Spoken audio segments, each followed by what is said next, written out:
Welcome to the hottest entertainment blog on the internet today, the A-List. I'm your host, the Game Changer, Wes Truth. We've got a lot of news to go over this week, so let's kick it off with our award show recap.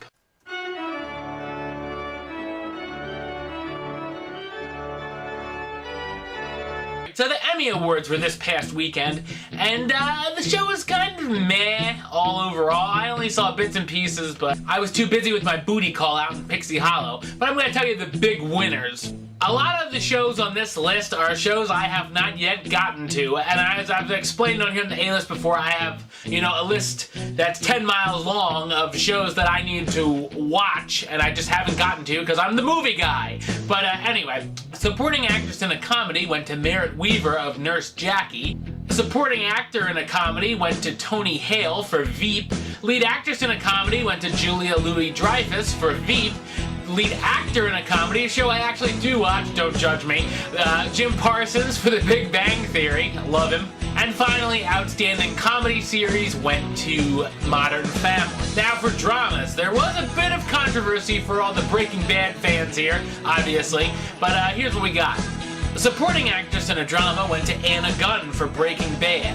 Supporting actor in a drama went to Bobby Cannavale, who I've reviewed in a few recent movies, for Boardwalk Empire. Lead actress in a drama went to Claire Danes for Homeland. Lead actor in a drama, this was the controversy, went to Jeff Daniels for The Newsroom. Yeah, no Cranston guys. And of course, outstanding drama series went to Breaking Bad. I guess it made it up there. Also, one of the big winners was Behind the Candelabra with Michael Douglas and Matt Damon. All in all, the show was, okay, but when you don't watch really the shows, you don't appreciate it as much, I didn't appreciate it as much as some of the huge fans of these shows. I'm really looking forward for when the movie award season starts.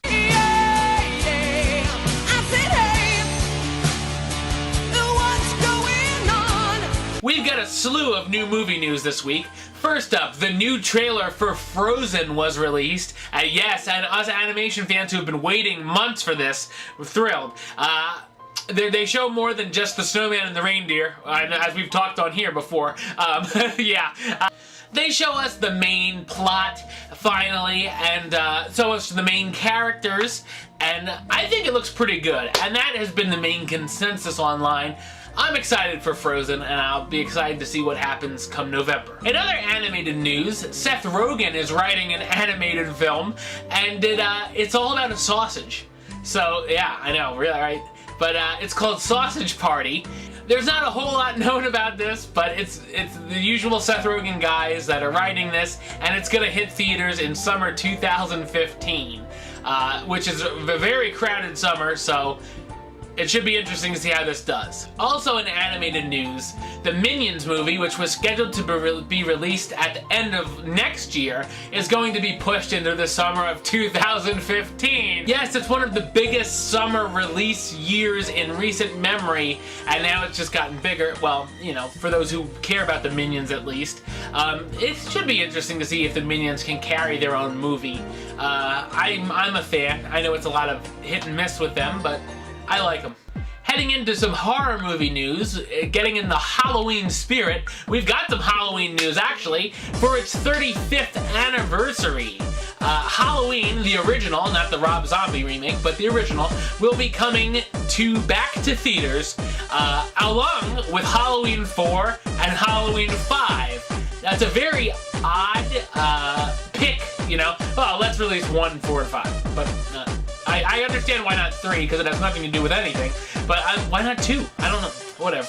Anyway, so 1, 4, and 5 are coming back to theaters around near the end of next month, and for certain theaters at least. I know there's one around here that's going to be having it. If you're interested in seeing the old Halloween movies in theaters, there you go. I have all of them on DVD, so I'm probably just going to watch them right from my own home. In some movie casting news, we've got some more Jurassic World rumors. That's right, Jurassic Park 4.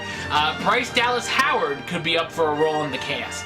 And no, not sure what the role would be yet, but I like Bryce Dallas Howard. I'm a fan. It's got to be better than Lady in the Water, right?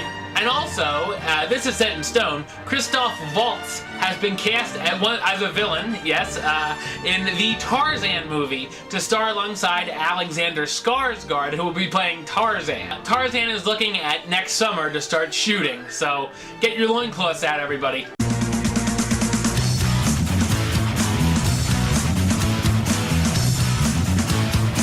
Alright, now it's time for this week's box office prediction.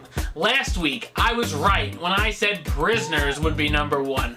Oh, Empress Tina, you said the Insidious 2 would be. Where's my Lex Luthor when you need him?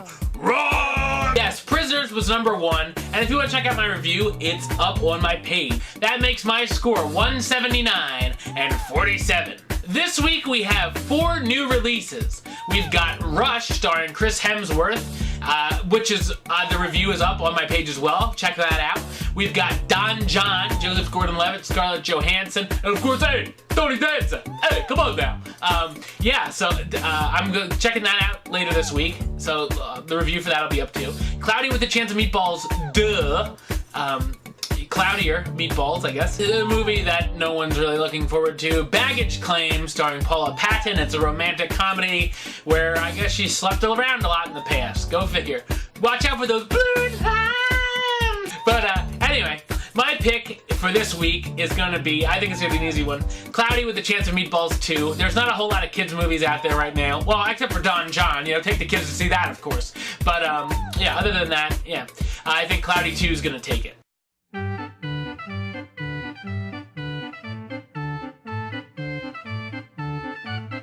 Alright, now it's time for this week's trivia question. Last week's trivia question, I asked, what is the name of the ship that can be found in the Pirates of the Caribbean attraction? And the answer is the Wicked Wench. I know a few things about wicked wenches, but yes, Mark W. from Twitter got that right. So you are, sir, entered into the Raffle of Doom. Yes, the winner of the Raffle of Doom will get a copy of my 2013 movie yearbook when it is released in January. So that's going to be awesome.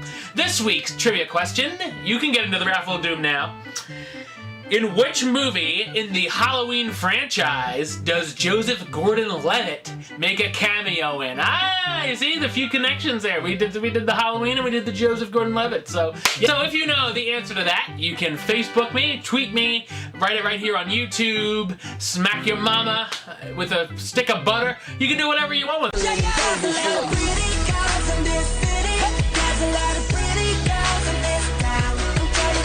And finally, that brings us to this week's Babe of the Week. I've always had, a little schoolboy crush on this girl. The new season of Parks and Rec debuted this week, and this is the last season for her, unfortunately. She's always hot in my book. May, ladies and gentlemen, Rashida Jones.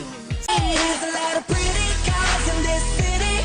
There's a lot of pretty girls in this city. Well, that's all the time we've got for this week. Until next time, don't miss one single A-list second.